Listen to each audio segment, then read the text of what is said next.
2장은 유대적인 그 배경과 바울과 어떤 관계가 있는가 하는 내용이죠. 제목은 머리 위에 맴도는 새들처럼 이렇게 되어 있는데요. 왜 새 이야기가 나왔냐면은 톰 라이트가 이사야 31장에 보면은 머리 위에 맴도는 새들처럼 만군의 야훼가 예루살렘을 보호한다. 신실하게 하나님이 이스라엘을 지켜주신다는 그런 내용이거든요. 근데 개역개정에 보면 머리 위에 맴도는 새는 아니고 날개치며 새끼를 보호한 같이 새 이미지가 나오고 있고요.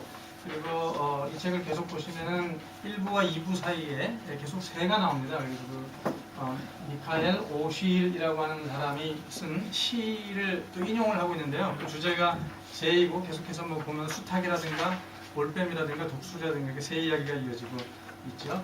네, 서론 부분을 보게 되면은 왜 이렇게 두꺼운 책을 역사를 공부를 우리가 해야 되느냐 했을 때 바울이 하는 얘기는 그겁니다. 역사를 공부하지 않으면 계속 시대착오적인 허구적인 교리, 윤리, 논쟁에 빠질 위험이 너무 크다라고 얘기를 합니다. 왜냐하면은 오늘날 일어나고 있는 많은 그 예수 또는 바울 또는 뭐 신학적인 논쟁들 보면은 1세기 성경에 나오는 것과 별 상관없는 또는 잘못 연대를 잘못 산정한 그런 어나크로니즘적인 얘기들이 많이 있기 때문에 역사를 바로 알아야 우리가 올바로 성경으로 들어갈 수 있다 얘기하고 있고, 그렇게 하려면은 1세기 유대인이 주제가 바울이거든요. 그렇기 때문에 사실은 바울에 대한 연구입니다. 바울을 연구하려면 바울이 살았던 유대 세계와 그가 속했을 때 헬라 세계를 알아야 되겠지만 처음에 초점을 맞추려고 하는 부분은 어디냐면은 1세기 바리새인의 그 유대적인 세계를 먼저 우리가 2장에서 살펴보자는 그런 얘기를 하고 있습니다. 바리새인이 누구였는가? 바울이 바리새인이었죠. 근데 바울을 염두에 두고 생각을 하면 됩니다. 근데 바리새인에 대해서 우리가 흡족할 만큼 전문적으로 나와 있는 자료는 그렇게 많지 않다는 거예요. 바리새인 하면서 그에 대한 자세한 설명이 나오는 게 아니라 여기저기서 수집을 해서 결국은 그림을 끼워 맞춰 나가는 작업을 나중에 해야 되는데, 뭐 그 중에 바울이 빌립보서라든가 갈라디아서에 자기를 설명한 걸 보면은 이스라엘 족속에다 베냐민의 집하다 8일 만에 할례를 받고 히브리인 중에 히브리이며 열심으로 교회를 박해했고, 열심 얘기들이 많은 거죠. 갈라디아서를 봐도 동족의 연갑자들보다 더욱더 유대교를 지나치게 믿어서 열심히 있었다. 조상의 전통에 대해서. 이 내용을 통해서 바리새인들이 주로 조상의 전통에 그것을 유지하고 또 전파하는 데 집중했던 열심을 가진 사람들이었구나. 대단한 열심이 있었구나라는 것을 알게 됩니다. 필로라든가 마카보일서라든가 솔로몬 시편 등 성경은 아니지만 다른 사람들 또는 다른 문서들을 보게 될 때에도 바리새인들은 정결에 관심이 많았는데, 이 정결이 개인적인 단순한 나 혼자만의 정결이 아니라 어떻게 하면 우리 공동체가 이교도와 분리되어서 이교도와 다른 정결하지 못한 깨끗하지 못한 이교도와 다른 우리 유대인들이, 하나님의 백성들이 정결을 유지할 것인가 하는 공동체적인 정결에 매우 큰 관심이 있었고, 공동체 같은 유대인이면서도 정결 규정을 지키지 않는 예수라든가 아니면 교회라든가 이런 사람들에 대해서는 땅의 사람들, 암하레치 이런 가난한 사람들, 율법을 지키지 않는 사람들은 아주 멸시하려고 했던 그런 사람들이 바로 바리새인이다. 바울이 그런 사람이었다. 사울 시절에. 그렇죠. 또 보면은 제2성전 시대 바리새파를 주도한 쪽은 온건한 쪽이 아니라 혁명파, 열심당이었고 혁명파 쪽이 주도를 했었고, 그들은 그래서 혁명을 자주 옛날 그리스 시대에도 에피파네스 시대에도 메카비가 혁명을 일으켰지만 그 이후에도 크고 작은 혁명들이 있었고, 로마 시대에도 마찬가지로 수많은 메시아로 불렸던 많은 사람, 예수 외에 그런 사람들이 바라바 마찬가지였고요. 그만큼 혁명을 일으켰는데 그들의 배경에는 바리새의 열심이 함께 있었다. 그리고 특별히 코시바라고 하는 사람이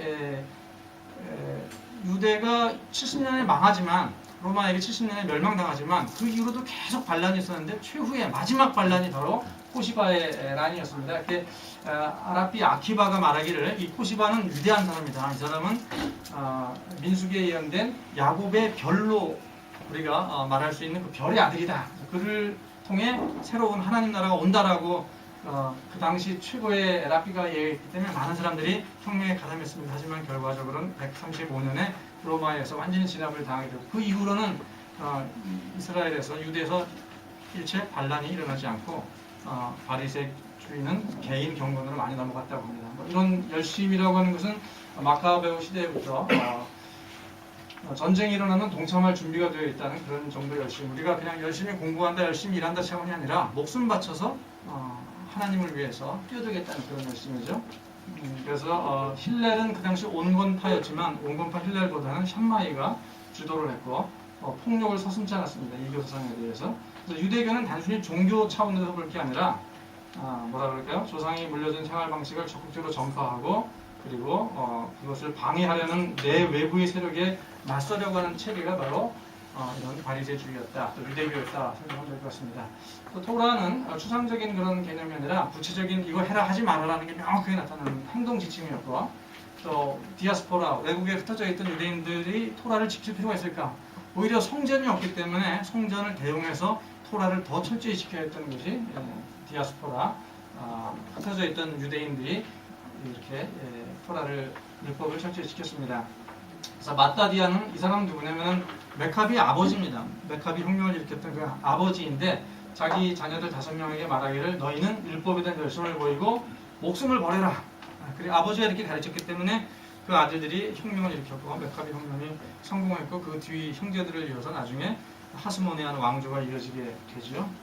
중요한 게 음식 규정인데 음식 정결의 문제는 결국 성전이 하나님이 계시는 곳이니까 정결해야 되겠죠. 이런 개념이 다 연결되어 있고 누구와 음식을 먹느냐가 중요해서 나중에 베드로와 고넬료가 사도행전에서 음식을 먹는 문제로 교회에서 여러 가지 갈등도 생기기도 하고 바울과 베드로가 갈라디아서에 보면 안디옥 사건도 역시 음식을 누구랑 먹었느냐 이런 문제가 중요한 문제로 신약성경까지 등장하게 됩니다.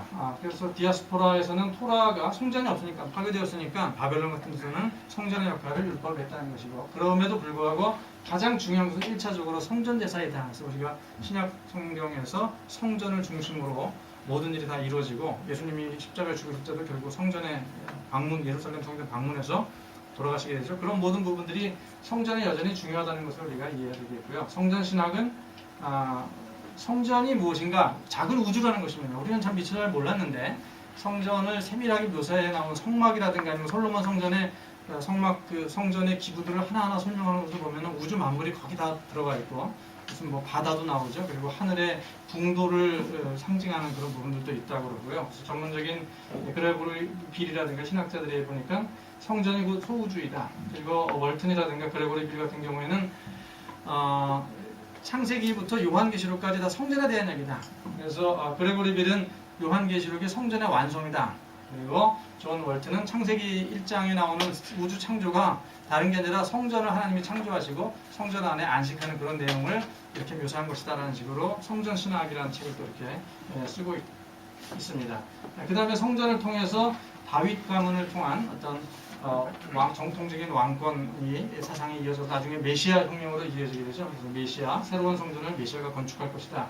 성전과 바리새인들은 매우 밀접하게 제사장이 아님에도 연결이 되어 있다는 것을 이해해야 될 것 같습니다. 그 다음에 제2성전 시대의 질문들을 보면 결국 여기서 하고자 하는 이야기는 톰 라이트가 하고자 하는 이야기는 내가 바울 같은 바리새인이었다 했을 때 내 머릿속에는 성경의 이야기가 다 들어있다는 거예요.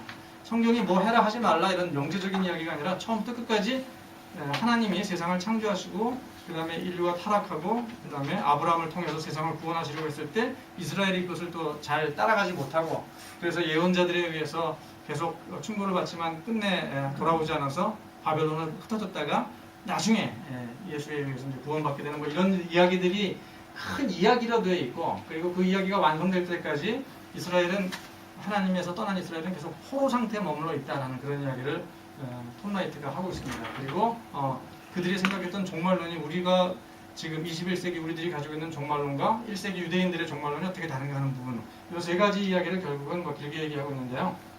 이런 표를 보게 되면은 정확히 이해하기는 어렵지만 가설표가 뭐 어디로 가느냐 그걸 따질 게 아니라 대략적인 이해를 해보십시오. 먼저 성경이 이야기라고 봤을 때 하나님께서는 세상을 구원하시기 위해서 이스라엘을 택하십니다. 그리고 이 악한 이교 사상과 이교 세계를 품어서 성전과 토라와 왕을 통해서 구원을 한다는 그런 개념 이야기를 성경이 이야기하고 있습니다. 근데 문제는 성전도 이제 파괴되었죠. 바벨론에 의해서 또 토라도 잘 지켜지지 않습니다. 제사장도 타락했습니다. 그리고 왕도 없어졌어요. 그랬을 때 이제 어떻게 할 것이냐에 있어서 악한 잘못된 이스라엘들이 여기 불이 좀 나오는 게 있나요?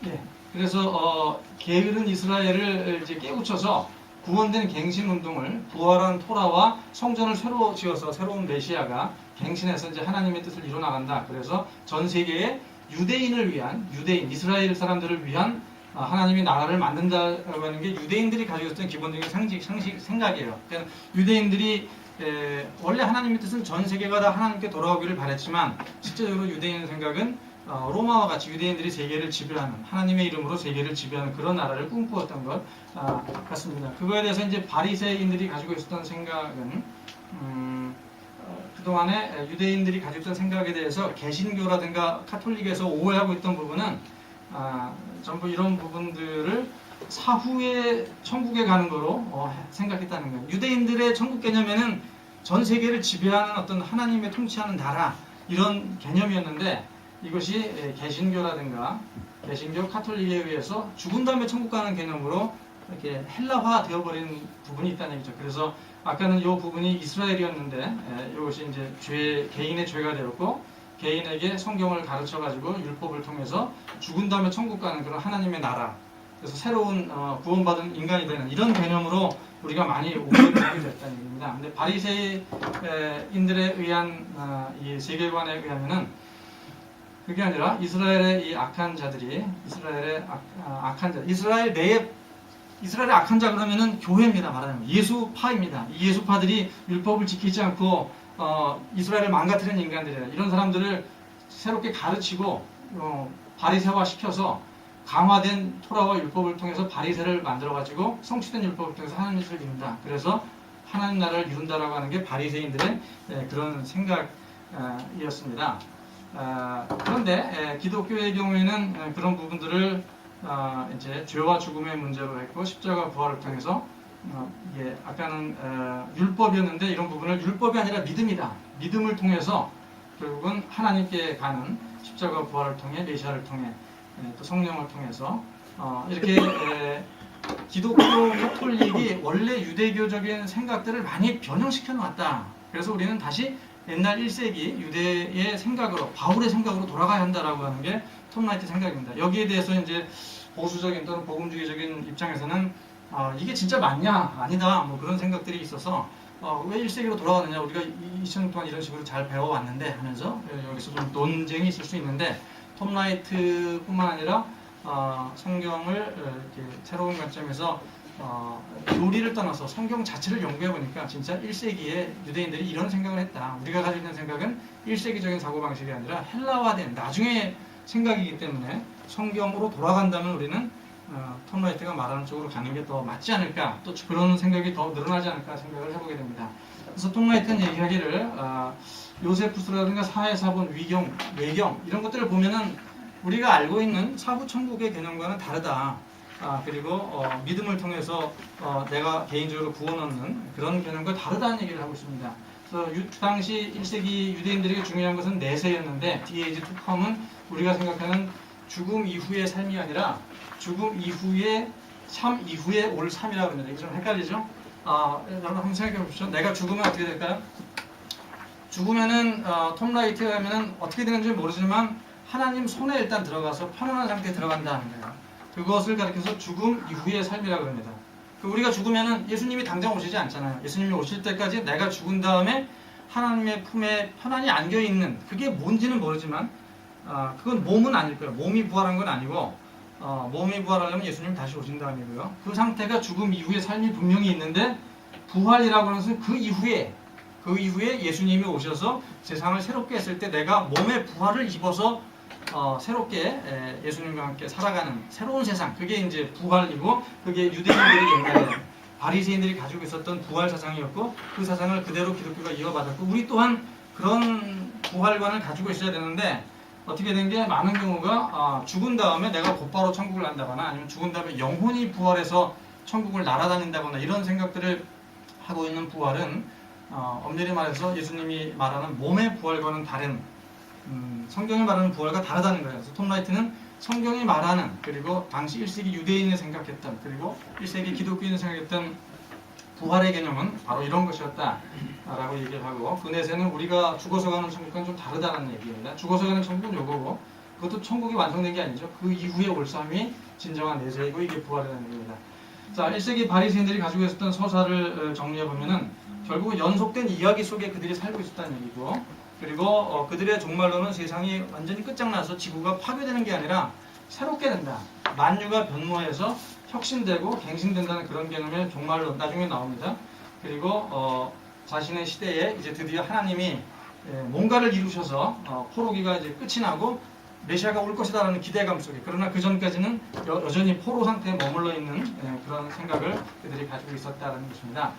연속된 이야기를 보면은 오늘날 우리들이 왜 자꾸 이렇게 이런 이야기를 하면은 이해하지 못하는가 했을 때, 첫 번째로 그동안은 모든 게 개인 구원 중심으로 이야기가 됐기 때문에 1세기 유대의 공동체적인 그런 생각들이 익숙하지 않아서 모른다. 두 번째는 바하코코바 이후에 살아남은 유대인들이 이제는 혁명을 포기하고 그리고 개인 경건에 집중했기 때문에 또 그런 경향이 있었고, 그 다음에 세 번째로는 포스트 모더니즘 사상이 메타 내러티브라고는 큰 이야기를 더 이상 원하지 않고 그냥 주변에 일어나는 작은 담론들, 정담들, 뭐 이렇게 아름다운 이야기들, 이야기를 가지고 물건을 팔고 뭐 그런 작은 이야기를 원하지, 막시즘이라든가 헤겔의 사상이라든가 정반합이라든가 뭐 예수 그리스도가 등장하기까지 구약의 거대한 이야기들을 원하지 않는 이 포스트 모더니즘의 경향이 크다는 얘기입니다. 자, 성경을 통해서 말하고 있는 이야기는 뭔가 보면은 결국은 이스라엘의 역사를 요약해주고 장래에 대한 예언으로 마무리되는데, 예를 들어 신명기도 그렇고 여호수아도 그렇죠. 여호수아가 마지막 장에 백성들 다 모아놓고 너희들이 이래서 지금 여기까지 왔다. 나와 내 집은 여호와를 계속 믿겠다. 너희들은 앞으로 계속 믿겠느냐 하면서 지금까지 이야기를 하고 앞으로의 결단을 얘기합니다. 그 다음에 이런 내용들도 보면은 쭉 이집트에서 탈출한 출애굽 사건부터 해가지고 이스라엘이 왜 지금 멸망의 길을 가고 있는가 하는 내용들이 쭉 이야기식으로 나와 있습니다. 앞으로 어떻게 될 것인가 하는 그런 내용들. 제2이사야에서는 하나님이 종을 보내서 고난의 종 나오죠. 이사야 53장. 그런 종들을 보내서 약속을 이룰 것이라는 그런 이야기. 또 다니엘서는 이것을 통해서 장차 메시아가 세계를 다스리는 이야기로 뻗어나가는 이야기들이 성경에 많이 있습니다. 그런데 이야기가 좀 수정이 됩니다. 언제 한번 수정이 되냐면은 제2성전 시대, 메카비 시대를 생각하면 될 겁니다. 포로가 귀환했어요.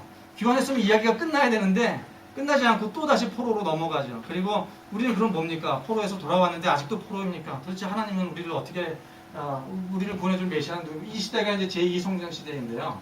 이 시대에 보면은 유디서라고 하는 책이 있습니다. 유디시라고 그림에서 아마 많이 보셨을 텐데요. 유디서를 보면은 그 당시가 이스라엘이 회복된 것처럼 끝나요. 유디서는 외경이라서 우리 성경에는 안 나오지만 카톨릭 성경에는 나옵니다. 거기 내용을 읽어보면은 홀로페르네스라고 하는 바벨론의 군대 장관을 물리치고 승리 해피엔딩으로 끝나면서 마치 하나님이 이제 모든 복을 다 내려주신 것처럼 끝나서, 이것만으로 보면은 그 당 시대가 당대의 역사의 절정으로 이제 더 이상 이야기가 필요 없습니다. 벤시락서에서도 마찬가지로 오니아스 대제사장이 성전을 깨끗하게 할 때가 이제 끝난 것으로 생각되고, 메카비서에서도 보면은 마티디아가 출사표를 던질 때 역사의 절정으로 생각하고, 에녹서, 뭐 풍란 다메 생모서 이런 것들 보면은 우리 시대의 이제 역사가 드디어 끝난다 하는데, 근데 끝난 게 아니죠, 사실은. 같은 이야기들이 4Q MMT라고 있는데요. 4Q MMT는 풍랑 네 번째 동굴에서 나온 무슨 문서들이에요. 거기 풍랑 네 번째 풍랑 문서에 보면은 포로 생활의 저주가 이제 끝난다, 뭐 이런 내용이 나오고, 지혜서에도 모세의 유언 뭐 이런 내용들이 있습니다. 이거 하면서 저도 외경을 따로 사가지고 한번 좀 틈틈이 읽어봤는데요. 되게 재미있는데 성경에는 없어요. 네, 그 다음에 그 사람들이 역사의 절정으로 역사가 끝날 줄 알았는데 안 끝났다는 거죠. 안 끝났을 뿐만 아니라 AD 70년에는 아예 이스라엘 로마에 멸망해버립니다. 그럼 도대체 이건 뭐냐? 기다렸던 메시아는 오지 않고, 우리한테는 왔죠. 예수 그리스도가 왔지만 그들에게는 유대가 해방된 게 아니기 때문에 오지 않고 도대체 뭐냐 했을 때, 요세푸스라고 하는 유명한 사가는, 이 사람은 원래 제사장 출신인데 장군이기도 했어요. 이 사람은 하나님이 역사를 완성했다. 어떻게 완성했을까요? 로마를 통해서. 로마의 황제 베스파시아누스가 바로 메시아이고, 이 사람이 세계를 평정하고 우리는 그 휘하에 들어가야 된다. 빨리 회개하고 유대인들이 나에게로 오라 했던 사람이 이제 요세푸스거든요. 그런가 하면은 에스라 4서에는 독수리 로마 제국과 계속 싸워서 다윗 가문의 누군가가 무너뜨린다는 내용도 있고, 여기는 끝났다는데 아니다. 그리고 여기는 또 한 포도나무 메시아가 계속 나온다는 얘기. 그래서 AD 70년 이후에도 중부 남방식으로 여러 가지 이야기들이 있는 것 같습니다. 여러 가지 수정된 이야기들이 있지만 전체적인 결론을 보면은 이스라엘의 이야기에서 나온 거지 전혀 새로운 이야기가 아니거든요. 옛날부터 쭉 내려오던 메시아에 관한 이야기, 성전에 관한 이야기, 그리고 유대 해방에 대한 이야기, 항한 나라에 대한 이야기지, 그것을 자신에게 맞게끔 지금이 절정이다, 아니다, 앞으로 있다, 이렇게 선별적으로 사용하는 것이고, 공통점은 아브라함, 다윗, 창조, 토라, 비노아스, 포로 귀환, 이런 내용들입니다. 결국은 메시아를 부르는 이야기가 이스라엘의 이야기들입니다. 그래서 이런 이야기가 유대인들의 머릿속에는 늘 틀어박혀 있었고, 특별히 바리새인 바울, 사울의 머릿속에는 이게 가득 차 있었고, 그렇다면 언제 메시아가 와서 이스라엘을 해방할 것인가 하는 생각이 그의 가장 중요한 것이었죠. 그런데 나중에 그가 이제 깨달은 것은 이런 생각으로 가득 차 있었는데, 담에색에서 예수를 만나고 예수에 대한 모든 이야기를 듣고 보니 아니었구나. 내가 알고 있던 게 허황된 꿈이었고 그게 바로 예수를 통해 이루어졌구나. 내가 가지고 있던 들었던 얘기는 다 맞는데 그게 이루어지는 방식이 예수의 십자가와 부활이었구나 라는 것을 무릎을 치면서 이제 깨닫게 되는 사건이 담에색 사건, 그리고 그 이후에 바울의 행적의 변화라고 보면 되겠습니다. 그 다음에 포로 생활이 과연 연속됐는가, 이런 부분에서는 아직도 많은 논쟁이 있고요. 우리가 보기에도 그냥 바벨론 포로에서 돌아왔으면 포로 생활 끝이 아니냐. 그런데 톰 라이트는 여전히 포로 생활했다는 얘기를 하거든요. 그래서 이거에 대해서도 이강택 교수님이라고 상당히 톰 라이트를 긍정적으로 보시는 복음주의 신학자이신데도 그분이 꼭 나중에 문제 제기를 할 때 보면은 과연 지금이 포로 시기라고 생각을 유대인이 했을까에 대해서는 의문점을 제기하시는데, 요즘도 그런 생각을 하시는지 모르겠습니다. 여기에 대해서 톰 라이트가 쭉 설명을 합니다. 다니엘서에 보면은 포로가 해방되는 시기가 예레미야는 70년 후에 해방된다 얘기를 했는데, 다니엘서의 가브리엘 천사는 70년이 아니라 71회이다. 71회는 7년 곱하기 70이거든요. 그래서 490년이 되니까 다니엘 시대 이후에 490년은 거의 예수 시대 비슷하게 되는데요. 그러니까 70년이 아니라 70년을 생각했던 사람은 메캅이라든가 훨씬 이전 생각했겠죠. 하지만 아니다. 470년 일러줬고, 역시 4QMMT에는 포로 생활이 연속되고 있다. 그리고 우리가 이스라엘이 머리가 되지 않고 꼬리가 돼요. 이거 우리 아이들한테 공부 잘해서 머리가 되고 꼬리가 되지 말라고 어머니들 늘 얘기하는데, 이스라엘이 이렇게 되지 않았다는 것은 여전히 포로 생활을 말하고 있다. 이런 게 4QMMT에도 나오고 있고요. 에스라와 느헤미야는 포로 귀환 시대의 지도자 그리고 선지자들이었는데, 이 사람들이 하는 얘기도 우리는 노예 생활하는 중에 조금 소생한 것이지 완벽하게 해방된 게 아니다. 그렇게 이야기를 하고, 여전히 노예이다. 그리고 바룩서에도 이렇게 우리는 이스라엘 지혜의 군을 버린 것 때문에 지금 이런 포로 생활 가운데 있다라고 얘기를 하고 있다는 것입니다. 토비서에서도 그런 내용들이 나오고요. 에스라서, 유다유언서 이런 그런 내용들입니다. 자, 하지만 포로 생활이 끝났다라고 얘기하는 것 중에 하나가 아까 유디서에서도 보면 홀로페르네스를 유디서를 읽어보시면은 내용이 많이 시대와 맞지 않습니다. 약간 그래서 소설적이라는 생각이 들어요. 역사적 사실이라기보다. 왜냐면은 유디시 살던 시대가 그때 느부갓네살은 바벨론 왕이었잖아요. 근데 바벨론 왕이 무슨 아수르 왕처럼 표현되어 있고, 그리고 시기가 맞지 않고, 그리고 이름들이 다 아수르 사람 이름으로 되어 있어요. 그래서 그런 걸로 볼 때 좀 맞지 않는 내용들이고, 유디서가 쓰여진 시기는 사실 실제로는 에피파네스가 4세가 이스라엘을 박해하던 아마 메카비 시대 주전 한 200년 그 무렵이 아니었는가 이렇게 생각이 되거든요. 그래서 결국은 홀로페르네스라고 하는 이 적장을 유디시 우리나라로 말하면 농계인가요? 농계 비슷하죠? 죽이고 큰 승리를 가져왔는데, 홀로페르네스를 안티오쿠스 에피파네스, 그러니까 메카비가 물리치고 성전을 정화했던 수전절이죠.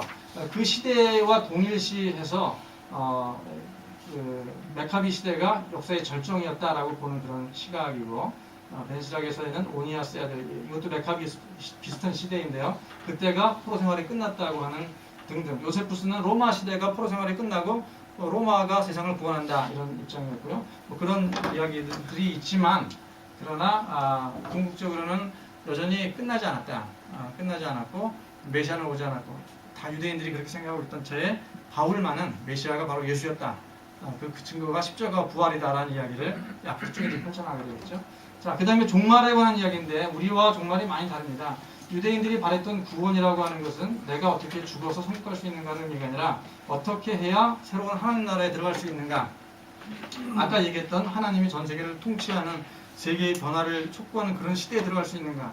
우리도 늘 고민하는 게 부자 청년이 와서 제가 어떻게 하면 천국에 가겠습니까? 예수님께 물어보잖아요. 그 얘기는 그 부자 청년이 건강한 청년입니다. 돈도 많습니다. 근데 예수님 찾아가서 예수님 제가 죽은 다음에 천국 갈까요? 못 갈까요? 어떻게 하면 가겠습니까? 이거 절대 물어보지 않았다는 거예요. 톰 라이트에 의하면은 그게 아니라 예수님이 메시아처럼 보이는데 새로운 시대를 가져올 것 같은데 하나님 나라를 열어갈 것 같은데 제가 그러면 당신을 위해서 해야 할 일이 뭐가 있을까요? 당신이 가져오는 하나님 나라에 내가 무엇을 기여할 수 있겠습니까? 이런 차원에서 말한 것이었다.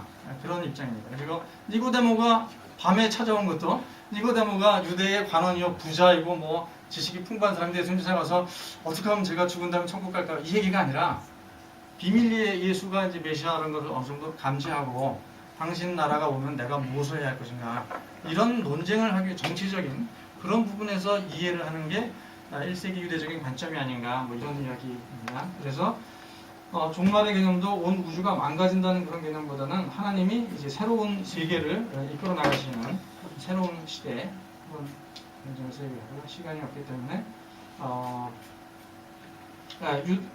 유대의 종말론들을 보면은 뭐 달이 핏빛으로 변하고 무슨 산사태 별이 떨어지고 해가 떨어지고 이런 얘기 나오잖아요. 그게 그대로 일어나는 게 아니라 이게 바로 뭐냐면은 우리가 견고하게 생각했던 왕권이라든가 황제라든가 헤롯이라든가 이런 게 와르르 무너진다는 얘기죠. 바벨론도 무너지고 어떤 정치의 변화를 얘기하는 것이지 그게 진짜 달이 막 우주에서 쏟아져고 핏빛을 변해가지고 달에서 피가 뚝뚝 떨어지는 이런 블러디문이 아니라 정치적인 어떤 그런 변혁을 얘기하는 것. 그래서 새로운 시대에 새로운 체제가 들어서게 되는 것에 대한 내용들로 보고요. 어쨌든 바울 같은 강경 노선의 바리새인을 비롯해서 전통에 있던 사람들은 우주의 종말, 지구가 완전히 뒤집어지는 개념이라기보다는 이런 것들을 통해서 새로운 시대가 온다는 그런 개념들이었고 그것을 잘 이해하지 못했던 슈바이처나 불트만 같은 경우에는 지구가 다 망하는 것으로 그래서 불트만은 그렇기 때문에 실존적인 개인의 어떤 마음의 어떤 종교, 마음의 평안을 추구하는 기독교를 얘기했죠. 그래서 톰 라이트는 독일 사람들이 좀 이쪽을 잘 몰랐다 얘기를 하고 있습니다.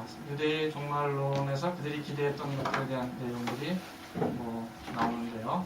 이런 묵시적인 언어들이 하찮은 일이 아니라 매우 중요한 문제였다. 신적인 것과 인간적인 것이 사회 구조 전체가 막 뒤집어지는 엄청난 질서가 붕괴되고 이런 부분에 유대의 종말론의 자리가 있다. 예를 들어 정치색을 띠고 있는데 우리도 그러잖아요. 곰과 독수리가 싸우면 어떻게 될까? 창경원이 아니죠. 서울공원에서 싸우는 게 아니라 곰이 어디죠?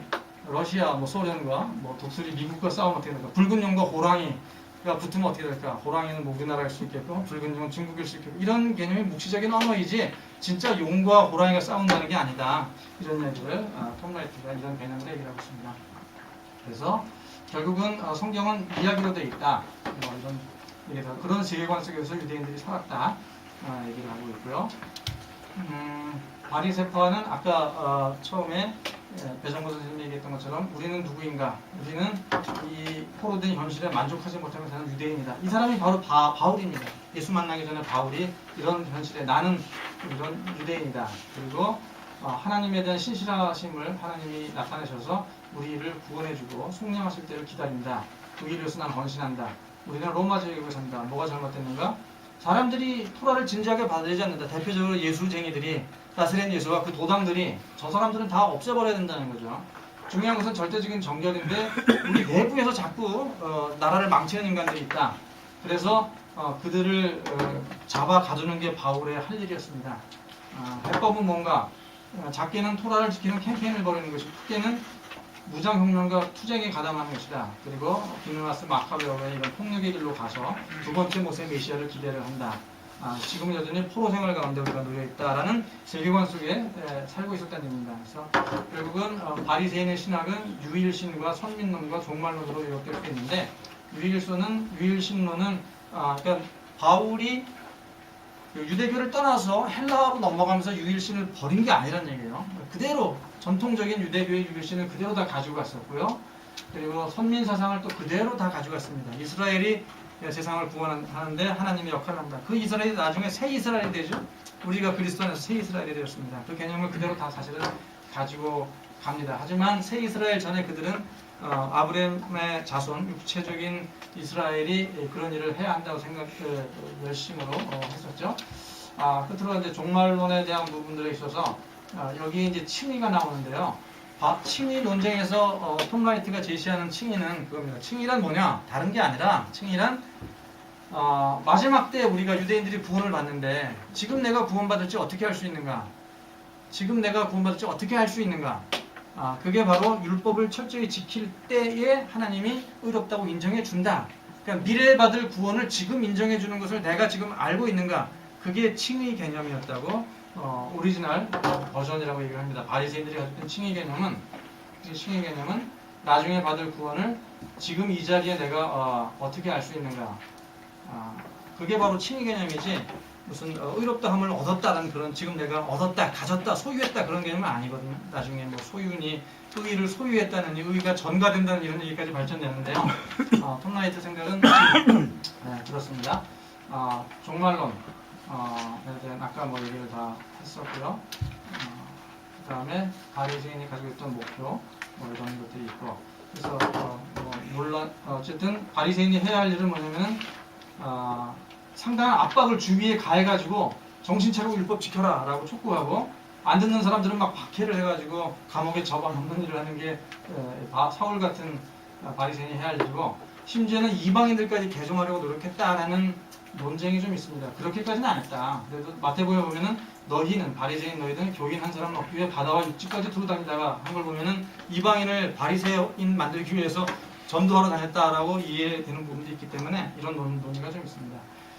결론입니다. 1세기 한 바리새인의 세계관, 한 바리새인이 결국 사도 바울입니다. 사울입니다. 다소의 사울의 세계관은 인간이란 뭐냐? 하나님의 피조물인데 죄를 타락했다. 유대인이란 하나님의 선민으로서 그 세상을 구원해낼 하나님의 어떤 임무를 맡은 자들이다. 유대인 공동체에서 살아간다는 것은 하나님의 뜻을 따라 율법을 잘 지키고 살아가는 건데 종종 이제 배신한 유대인들이 많아가지고 그들을 우리가 처단을 해야 됩니다. 그리고 이방으로부터 우리를 잘 지켜내야 된다. 뭐 그런 열심을 가지고 살아야 된다는 게 그의 인생관이었고 그래야지 하나님의 충실한 하나님의 백성이 되는 거죠. 여기까지로 이 장을 마치겠습니다. 시간이 조금 많이 걸렸습니다.